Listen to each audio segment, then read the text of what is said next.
جس سے گفتگو کرنے کا مشتاق ہو اسے آمنہ کا لال اپنا نبی ہے۔ جب یہ باتیں تم اپنی اولاد کو بتاؤ گے کہ جس سے خدا نیند سے اٹھا کے باتیں کرتے، یا ایک جہل مت سامنے قوم اٹھ، اٹھ محبوب اٹھ، اب مجھ سے باتیں کر، قرآن کے لہجے میں باتیں ہو رہی، ورتل القرآن ترتیلا، مجھ سے باتیں کر۔ سوچو خدا جس سے مشتاق ہو بات کرنے کا، یہ اپنا نبی ہے کسی میں یہ فضیلت؟ بتاؤ اپنی اولاد کو۔ لیکن جب آپ ہی کو پتہ نہیں ہوگا تو آپ اپنی اولاد کو کیسے بتائیں؟ اپنے نبی کی شان کیا ہے بتاؤ اپنی اولاد کو۔ اپنی اولاد، یہ کیا رامائن اور مہابھارت آپ نے سیریل اپنے گھروں میں لگا رکھے؟ بچوں کا ایمان بچانا مشکل ہو جائے گا۔ یہ پاکستانی سیریل، یہ اشتانی سیریل، یہ اشتانی سیریل، کوئی سیریل نہیں، کچھ نہیں۔ ہم ہندوستانی اور فخر سے کہتے ہیں ہندوستانی، کوئی بھی سیریل ہو ہم اس کو جائز نہیں کہتے۔ بچوں سیریل سے بچوں کا ایمان بچانا مشکل ہو جائے۔ بچوں کو بتاؤ صرف تمہارا مسلمان ہونا کافی نہیں ہے، بلکہ تمہاری اولاد کا وہ بھی عاشق رسول بناؤ۔ صرف کلمہ نہیں، کلمہ لانے والے نبی کا عشق۔ اور اپنے نبی کی شان کیا بتاؤ گے؟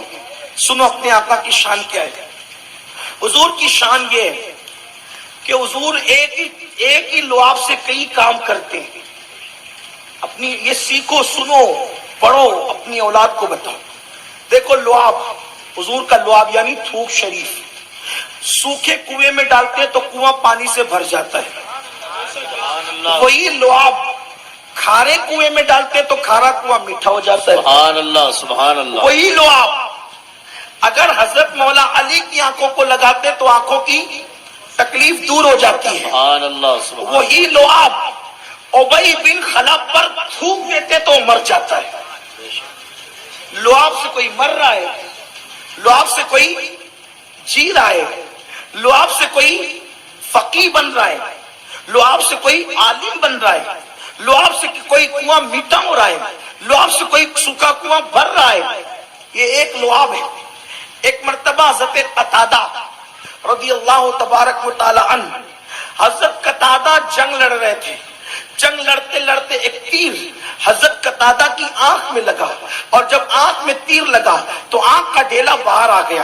جب آنکھ کا ڈیلا باہر آ گیا تو حضرت قتادہ نے آنکھ کا ڈیلا اپنے ہاتھ میں لیا، اور ہاتھ میں لے کر حضرت قتادہ بارگاہ رسالت میں آئے۔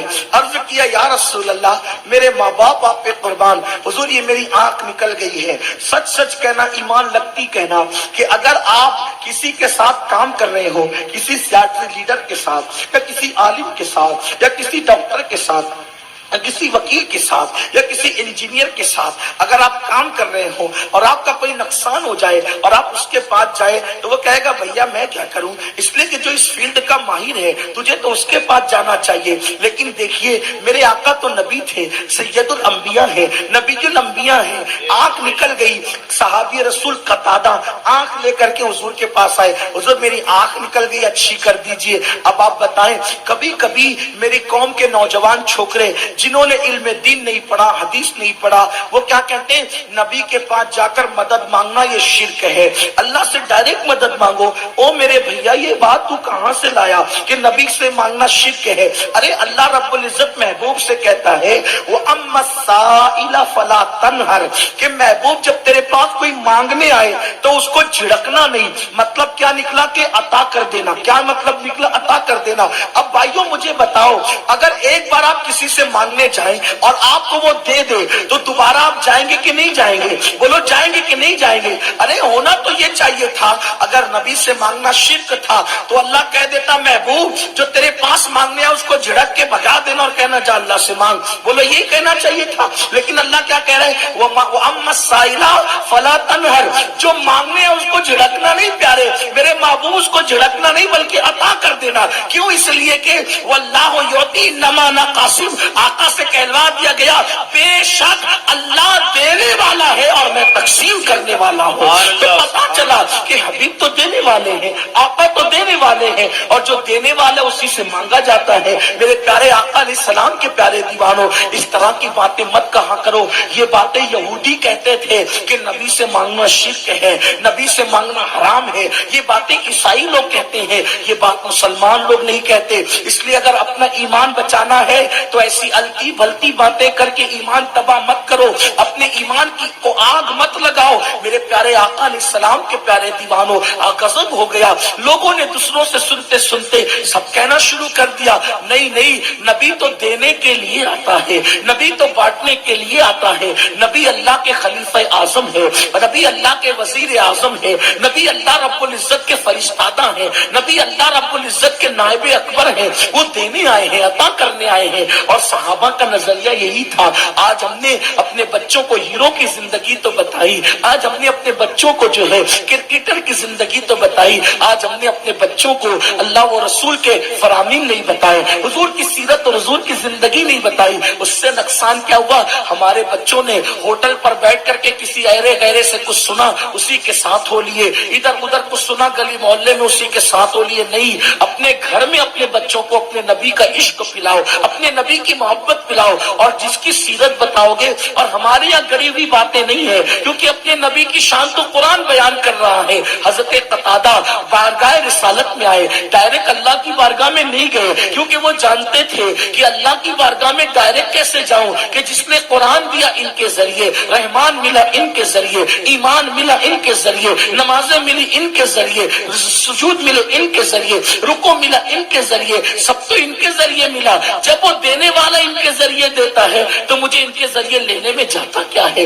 میرے پیارے آقا علیہ السلام کے پیارے دیوانوں، قتادہ نے کہا میرے آقا میری آنکھ نکل گئی ہے۔ حضور نے یہ نہیں کہا قتادہ جا اللہ سے مانگ اللہ دے گا۔ آقا نے یہ نہیں کہا قتادہ میں ڈاکٹر تھوڑی ہوں جو تیرا آپریشن کر دوں، نہیں نہیں، کیونکہ میرے آقا وہ ہیں۔ امام فرماتے ہیں وہاں کیا جود و کرم ہے، شہ بتا تیرا نہیں سنتا ہی نہیں، مانگنے والا تیرا۔ میرے سرکار نے کیا کیا؟ اچھا، آنکھ درست کرنے کے لیے دیکھو، آنکھ درست کرنے کے لیے کیا چاہیے؟ پٹی چاہیے، کپڑا چاہیے، دوا چاہیے، یہی سب چاہیے۔ چلے اس دور میں جڑی بوٹی تھی تو جڑی بوٹی چاہیے، لیکن میرے آقا نے کیا کیا؟ قتادہ کی آنکھ کا ڈھیلا اپنے ہاتھ میں لیا، اپنا لعاب نکالا، قتادہ کی آنکھ پہ لگایا اور وہ ڈھیلا لگا دیا۔ جیسے ڈھیلا لگا دیا تو وہ آنکھ میں لگ گیا۔ قتادہ کہتے اللہ کی عزت کی قسم، پیدائشی طور پہ آنکھ میں جو روشنی تھی نبی نے ہاتھ لگا دیا تو اس سے زیادہ روشنی میری آنکھ میں پیدا ہو گئی۔ سبحان اللہ، اپنے آقا کی شان ہے یہ، اپنے یہ باتیں سن کر محبت پیدا ہوگی، اور اس بات سے کوئی اختلاف نہیں کر سکتا۔ یہ شان تو اپنے آقا کی ہے ہی نا۔ اور آپ کو بتاؤں کہانی، قصے میں گڑیا کی کہانی، بڈھے کی کہانی، پریوں کی کہانی، چاند ماموں کی کہانی، ستاروں کی کہانی، ان ساری کہانیوں میں جھوٹ بھرا ہوا ہے، اس سے فائدہ کچھ نہیں۔ لیکن اپنے آقا کو کے معجزات بتاؤ گے تو آپ کے بچوں کے اندر ایمان پیدا ہوگا، یقین پیدا ہوگا، اور آپ کو ثواب بھی ملے گا۔ اور اگر ہم عاشق رسول بنا کے مر گئے تو قبروں میں سکون سے سو گے، آپ کا بچہ آپ کا بے وفا نہیں ہوگا۔ اپنی آقا کی زندگی بتاؤ۔ ایک بات اور عرض کروں، حضور کی محبت دلوں میں پیدا ہوگی، حضور کا عشق دلوں میں پیدا ہوگا۔ میرے پیارے آقا علیہ السلام کے پیارے دیوانوں، سب سے حسین زندگی اگر کسی کی ہے تو وہ میرے اور آپ کے آقا کی زندگی ہے۔ اپنے سرکار سے اچھی زندگی کسی کی ہے ہی نہیں۔ قدرت نے جس کو آئیڈیل بنا کر بھیجا، قدرت نے جس کو نمونہ بنا کر بھیجا، ایک ایک ادا ان کی پیاری پیاری ہے، ایک ایک ادا ان کو ان کی من پاتی ہے، ایک ایک ادا ان کی من مونی ہے۔ اللہ اللہ ایسی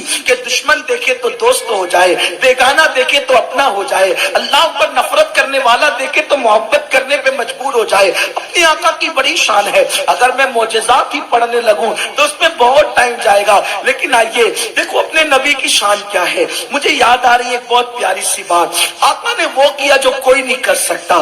ایسا ہوا کہ ایک دن مکے والوں نے خوب ستایا میرے سرکار کو، میرے سرکار کو مکے والوں نے خوب ستایا۔ آقا کریم نے اپنے یار کو لیا، یعنی صدیق با وفا کو لیا، اور صدیق اکبر کو ساتھ لے کر میرے سرکار جو ہے نکلے۔ اب اپنے گھر سے 3 دن تک کے میرے آقا علیہ السلام نے ایک غار میں قیام کیا.